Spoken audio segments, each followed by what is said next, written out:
أنا عملت له كل حاجة، هو ليه لسه لحد دلوقتي ما حبنيش؟ تكونش ظروفه صعبة؟ يمكن مامته علشان كانت بتلسعه بالولاعة وهو صغير فأثر عليه فخلاه مش عارف يحبني. هو كده مريض مش كده؟ أيوه فعلا، هو عشان ظروفه صعبة عشان كده مش عارف يطلع مشاعره. حرام. خليني أقولك على أسرع 3 طرق تطفشي بيها بسرعة.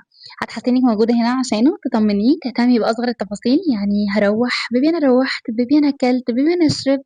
في واحدة بقى إحنا عارفينها كويس أوي بس عمرنا ما هنروح نقول اسمها. ها، بتعمل كده، هي بتبقى فاكرة إن أنا لمّا باعمل كده هو هيحبني أكتر وهيقدّرني أكتر، ولوجيك يعني هو يعمل اللي أنا باعمله معاه ده تاني يوم، مش مستاهلة يعني.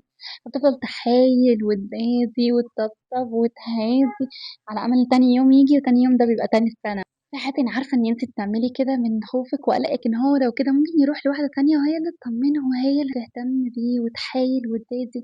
بس خلّيني أقول لِك، لو أنتِ مش عايزة الجد disappointed about how he treating you لازم تعرفي أهم rule في العلاقة ما بين أي واحد وواحدة، إن the man is a giver وأنتِ الreceiver. الman أو الراجل هو اللي بيديكِ حب واهتمام وتقدير ومودة ورحمة، وأنتِ اللي بتستقبلي ده. فهتحبيه، يا إما هتقرري إذا كان هو مناسب معاكِ والّا لأ، إذا كنتِ عايزة تكمّلي مع الشخص ده بقية حياتِك والّا لأ. وخليكِ فاكرة إن أنتِ الوحيدة اللي تعرفي تخلّي الراجل إن هو يكون ما بيعملكيش أي حاجة أو بيعمل لِك الحاجات العادية، إن هو يكون جايب لِك نجمة من القمر، إن هو يعمل لِك كل حاجة. ففوقي بقى، أبوس إيدِك واعرفي قيمتِك.